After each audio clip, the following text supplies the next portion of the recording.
Yesus dalam Injil hari ini yang dikutip dari Injil Santo Lukas mengungkapkan dua perumpamaan yang kiranya tidak terlalu sulit untuk kita pahami bersama-sama. Yang pertama perumpamaan tentang apa? Tentang kain penambal atau menambal baju yang sobek atau yang koyak. Yang kedua tentang anggur. Nah, kalau anggur langsung set gitu, langsung ingat gitu, anggur yang baru. Nah, yang pertama, adakah di antara kita yang pernah memakai baju atau celana tambalan? Ada enggak? Ada ya.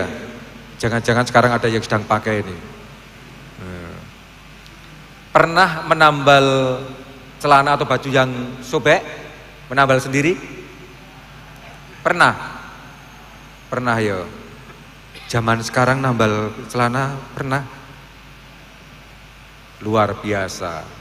Kalau seperti saya yang sudah tua seperti ini, sangat biasa sekali dulu waktu kecil di rumah di desa memakai celana tambalan sampai kelihatan celananya tebal sekali. Atau baju ditambal sehingga kelihatan sekali kalau ada bekas nodanya. Nah, ketika baju kita atau celana kesayangan kita sobek, rasanya pasti kecewa sekali. Maka pengen sekali untuk segera dibenahi supaya nanti bisa kita pakai kembali. Dan salah satu caranya adalah dengan cara, kalau sobeknya kecil diapakan? Dijahit, ditisik ya, ditisik atau dijahit kecil-kecil, oke, beres. Namun kalau sobeknya itu luas, lebar, apakah mungkin ditisik, dijahit? Susah. Maka kita mencari cara untuk menembelnya. Untuk menambalnya kita mesti memilih atau memilih secara baik. Apa yang harus kita pikirkan kalau kita misalnya menambal celana kita yang sobek atau baju kita yang sobek? Apa? Cari kain yang cocok. Cocok itu berarti ya yang sejenis. Jangan sampai kain sutera kita tempel dengan celana jin, gitu, dengan bahan jin, ra cocok, ya kan? Harus yang sejenis, kemudian juga sewarna, supaya tidak kelihatan kalau nanti wah ini ternyata tembelan. Selain sewarna apalagi? Semotif, motifnya sama. Apalagi satu lagi, tingkat ketuaannya. Sehingga kelihatan kalau nanti yang satu baru ada kain sisa kemudian dipakai untuk nembel yang sudah usang, sudah sekian tahun, akan kelihatan ini belang-belang. Maka mencari yang sejenis, kainnya sama, motifnya sama, warnanya sama, dan juga tingkat ketuaannya sama. Sehingga kalau nanti kita tembelkan, syukur-syukur bisa tidak kelihatan bahwa ini sebuah tembelan. Sehingga kita memakainya pun juga nyaman karena kelihatan demes ya. Tahu ya demes ya? Demes itu berarti pas sekali, cocok sekali. Nah, coba kalau kita sembarangan mengambil kain untuk menempel, pasti akan menjadi norak, kelihatan sekali, lalu orang akan mengatai kita atau gerenengi kita atau ngerasani kita, orang ini pakai baju kok tembelan semua. Atau jangan-jangan orang ini orang gelandangan ya. Gelandangan tapi kok pakai bawa buku-buku, kok masuknya ke UGM. Wah, bisa menimbulkan pertanyaan. Ini perumpamaan yang pertama. Yang kedua adalah anggur yang baru. Mungkin agak susah kita bayangkan. Di sana Yesus mengatakan anggur yang baru mesti ditempatkan dalam kantong yang baru juga. Bisa membayangkan hal ini? Enggak bisa ya. Susah ya, karena ini bukan budaya kita. Minum anggur itu bukan budaya kita. Kecuali Romo-Romo itu budayanya minum anggur tiap hari. Tapi ya cuman berapa cc. Ya, karena untuk misa. Nah, dalam zaman yang lalu sebelum ada sarana penyimpanan yang modern seperti sekarang ini, ada botol kaca yang bisa untuk menyimpan dengan mudah. Orang zaman dulu menyimpan anggur minuman itu dalam sebuah kantong kulit binatang. Ya, dijahit kenceng, kemudian bagaimana caranya supaya tidak rembes, tidak bocor, sehingga lalu kuat sekali. Nah, kita tahu sifat kulit itu seperti apa. Kulit itu kalau awalnya selalu akan terasa kurang seru ya. Oh, mau ke sini ya. Oh, iya. Pakai ini enggak ya? Enggak usah. Ya. Nah, oke, saya dipaksa turun nih berarti. Wah, payah ini. Iya. Siapa yang siap saya tanya?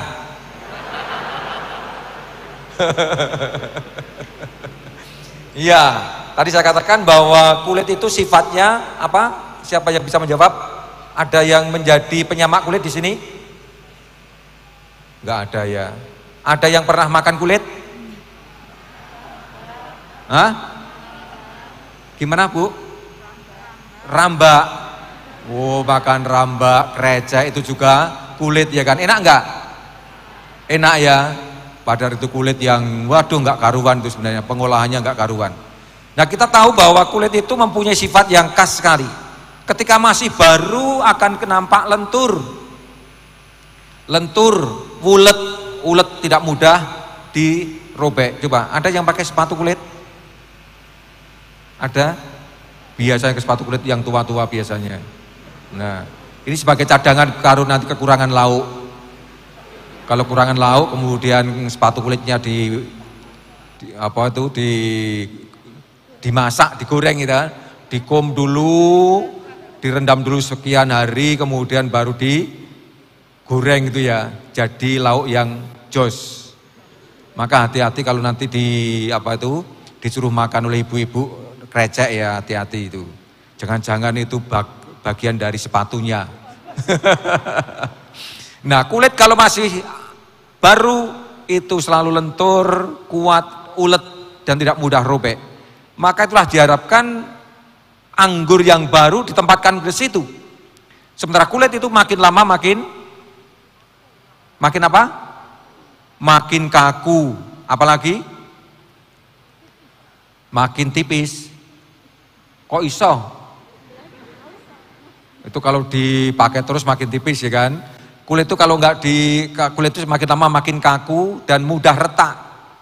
Coba lihat sepatu kita, sepatu kulit yang tidak dipakai, jarang dipakai. Apa yang terjadi? Mudah sekali retak. Saya pernah mendapatkan hadiah sabuk kulit. Namun kelupaan. Setelah sekian tahun begitu bersih-bersih kamar, ini ada sabuk kulit yang bagus sekali penampilannya, masih dalam kotak. Ketika saya keluarkan, saya luruskan langsung ketek. Wah, hancur. Inilah gambaran kulit. Kalau sudah tua akan mudah sekali retaknya dan hancur, nggak bisa dipakai. Karena itu kalau anggur baru itu diletakkan dalam kantong kulit yang lama, yang tua, maka akan mudah untuk menghancurkan, kantongnya akan pecah sehingga anggurnya akan tumpah. Eman-eman sayang sekali. Nah, kira-kira dari dua perumpamaan ini, kira-kira Yesus menghendaki apa pada kita? Perumpamaan mengenai kain tambal baju, dan anggur yang baru dalam kantong yang baru. Kira-kira Yesus menghendaki apa dari dua perumpamaan ini pada kita? Siapa sih yang pengen ngomong? Saya sudah terlanjur turun loh ini masalahnya ini. Ya, ini. Wow, ini ada yang pura-pura nggak lihat saya nih. Cuek sekali. Wah, awas nanti minta foto akan saya tolak. Nah, ini Mbak siapa ini? Saya pegangnya aja. Oh ya. Mbak siapa? Lala Romo. Mbak Lala. La do re mi fa sol la si do. Mbak Lala. Dari mana Mbak Lala? Saya dari Vokasi Romo. Dari? Vokasi. Dari Vokasi. Mbak Lala, kira-kira menurut kamu Tuhan Yesus mengendaki apa dengan dua perumpamaan itu? Apa ya?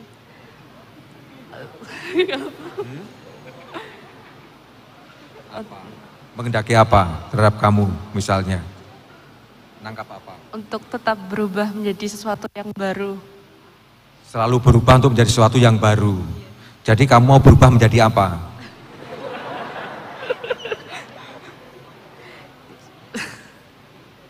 Berubah menjadi sesuatu yang baru, ini dari Mbak Lala, ya?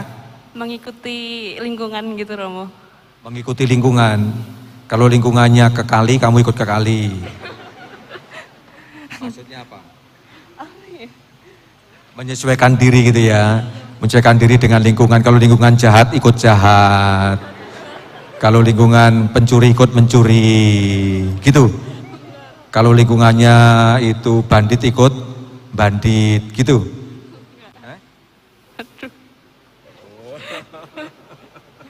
Pasti tidak ya toh? Iya, menyesuaikan dalam arti bagaimana menjadi tetap baik, memberikan pengaruh yang baik gitu ya. Tepuk tangan untuk Mbak Lala, luar biasa, luar biasa. Ya. Nah ini dari sisi sini diwakili Mbak Lala. Kalau dari sini, nah ini ada calon Romo nih, ada di sini. Nah, ini, Mas apa nih? Saya Janur. Mas Janur ya. Dari mana Mas Janur? Saya dari Fakultas Psikologi. Fakultas Psikologi, cocok sekali. Kamu dulu pernah ngomong saya mau jadi Romo kan? Enggak ya, saya belum pernah ngomong mau jadi Romo. Ah, pura-pura lupa. Saya tahu dia mengatakan begini karena ada dia di sini. Ya, padahal pernah ngomong pada saya mau jadi Romo lu. Lupa ya? Lupa ya? Ya sudah, nggak apa-apa, tak ampuni. Sekarang jawab pertanyaan saya saja. Ya. Pertanyaan saya Mas Janur, kalau menurut Mas Janur, perumpamaan Yesus tadi itu mau ngomong apa pada kamu? Ya, kalau yang dari perumpamaan menambal tadi yang saya dapatkan, kalau kita mendapatkan celah pada diri kita harus segera mencari cara untuk menambalnya, untuk memberikan solusi atas celah-celah kita tersebut. Jadi kita harus rajin melihat kepada diri kita bahwa kita harus sadari, kita harus rasakan bahwa sepenuhnya kita itu memiliki celah dan kita itu harus berusaha agar celah kita itu bisa menjadikan sesuatu yang membuat kita itu gimana ya?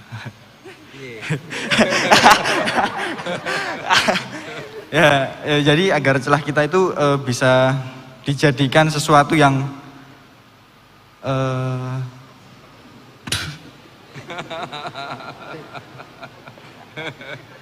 Iya. Bentar, Romo. Angel ya. Ya. Mas Janur, ya. Kalau kita punya celah, kita berusaha supaya celahnya semakin lebar. Gitu kan ya? Begitu ya Mas Janur ya? Oh, ditembel.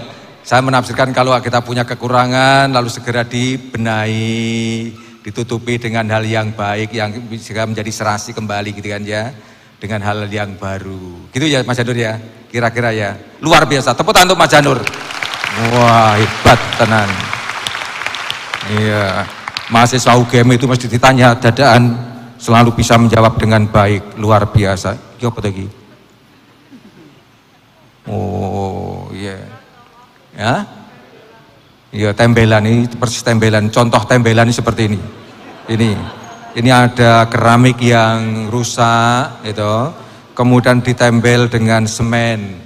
Namun nempelnya enggak rata sehingga saya kesandung-sandung. Ini persis contoh yang paling konkret sekali ini.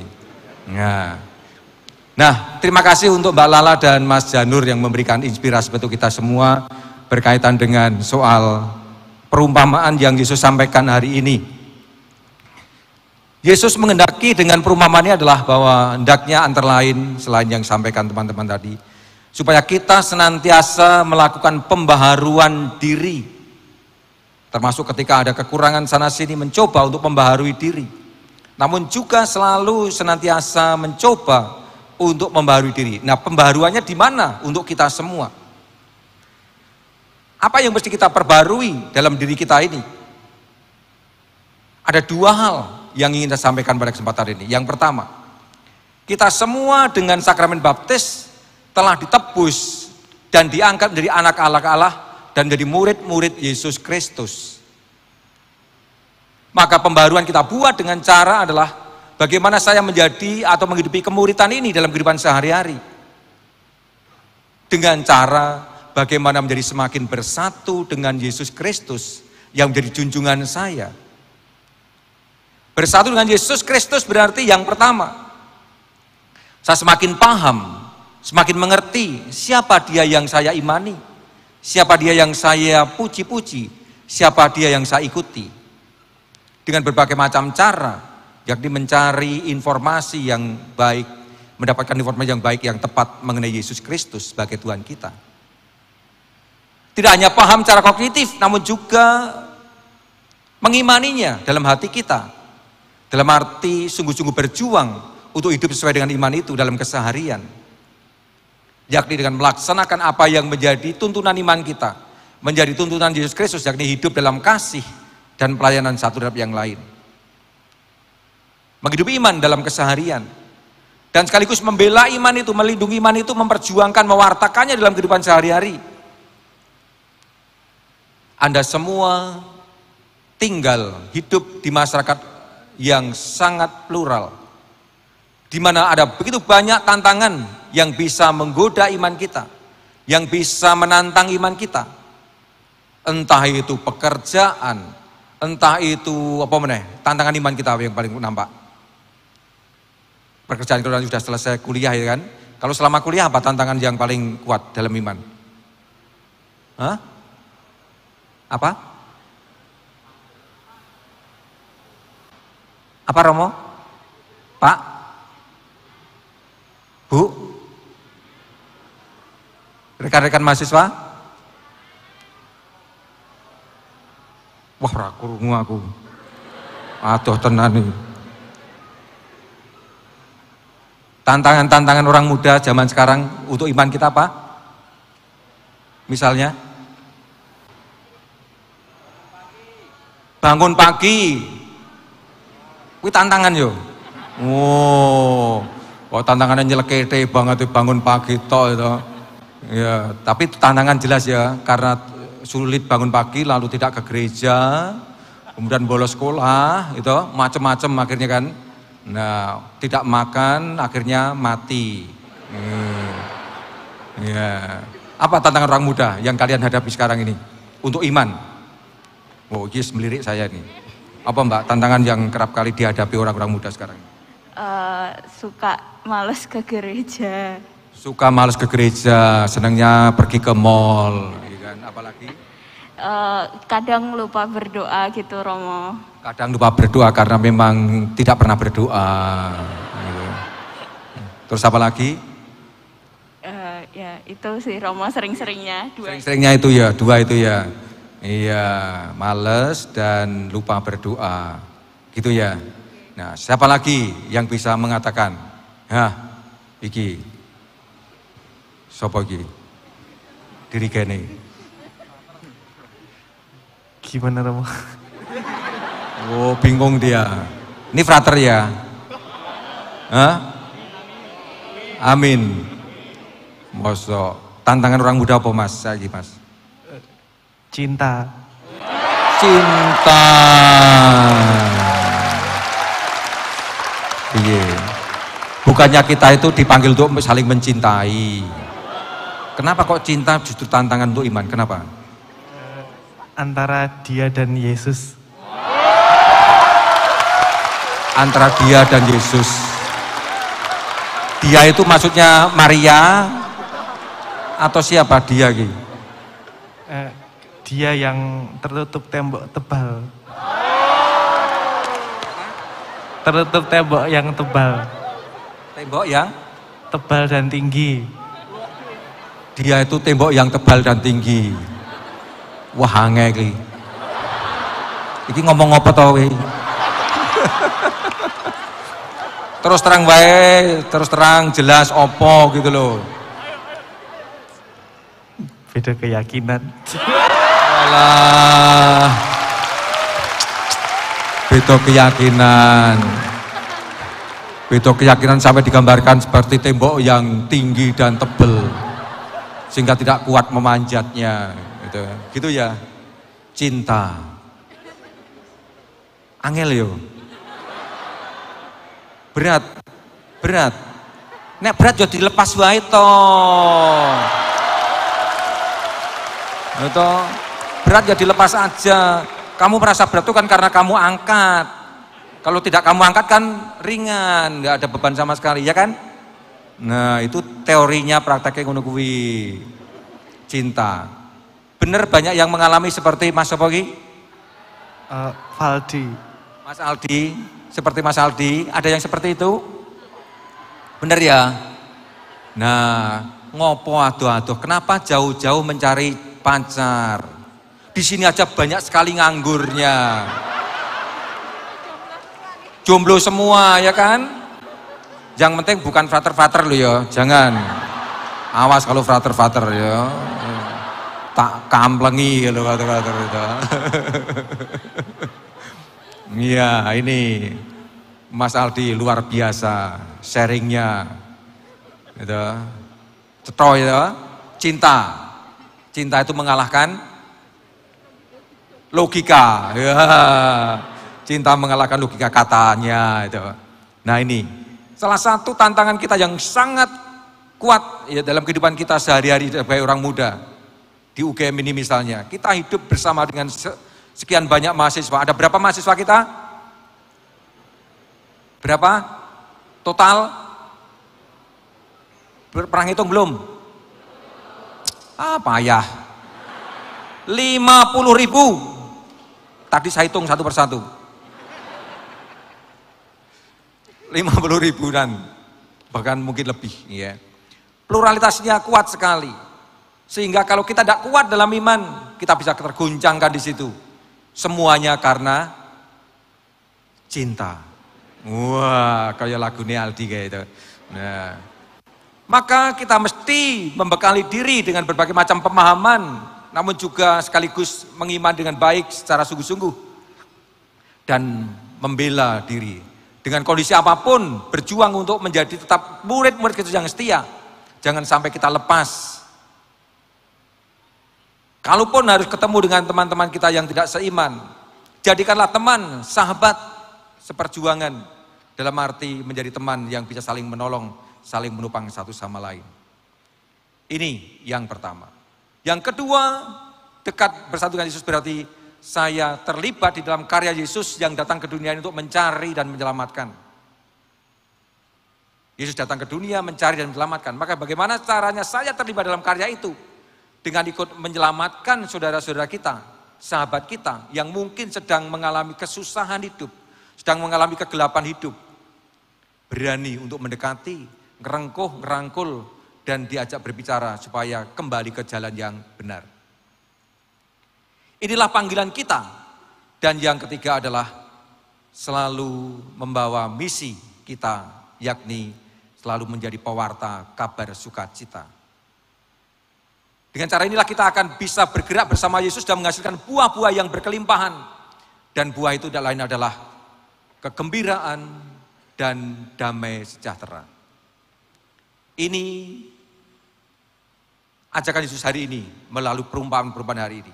Dan yang kedua, kalau diterapkan dalam kehidupan kita sehari-hari sebagai anggota Civitas Akademika UGM, apa yang bisa kita buat?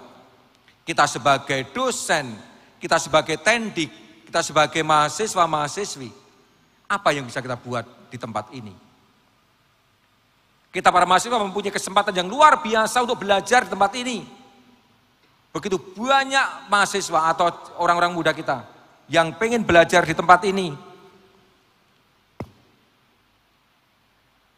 namun tidak mempunyai kesempatan, entah karena biaya, entah karena nggak lulus tesnya, atau apapun. Banyak sekali yang mau masuk ke sini. Saya tidak seperti saya ini, berkali-kali masuk ke tempat ini. Tanpa tes kan. Anda semua para mahasiswa-mahasiswa mempunyai kesempatan yang luar biasa. Maka bagaimana dimanfaatkan dengan seoptimal mungkin untuk membekali diri demi masa depan. Supaya nanti bisa melayani Tuhan dan gereja serta masyarakat. Kita para dosen sama.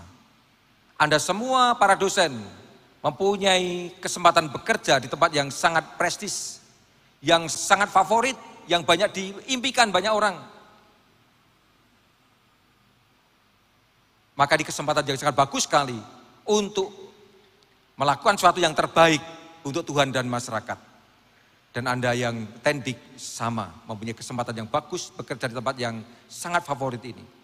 Maka perjuangan kita adalah bagaimana kita menjadi orang-orang Katolik yang sejati, orang-orang Katolik yang berprestasi. Kalau kita mengikuti bacaan yang pertama, orang-orang yang bisa dipercayai. Dipercaya, di mana-mana dipercaya. Dipercaya, sebagai mahasiswa juga dipercaya untuk terlibat dalam banyak kepanitiaan, dipercaya untuk melakukan ini itu, tanggung jawab ini itu, sebagai dosen, sebagai tendik sama saja, semua dipercaya, berprestasi. Dengan cara inilah kita akan bisa mewartakan kabar sukacita dalam kehidupan kita sehari-hari. Maka saya mengajak Anda semua untuk memanfaatkan kesempatan yang Tuhan berikan dengan sebaik mungkin.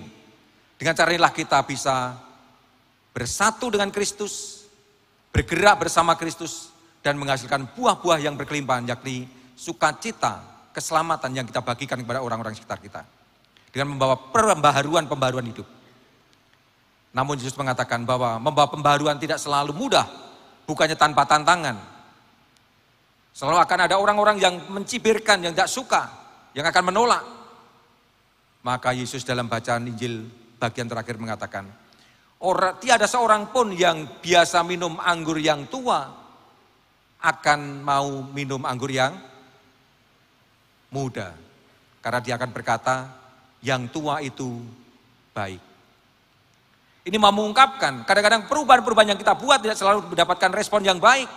Selalu ada orang yang menolak karena ingin mempertahankan zona nyaman, mempertahankan apa yang sudah terjadi selama ini. Wes merasa aman, nyaman, oke kok, ngapain harus berubah? Ngapain harus berubah?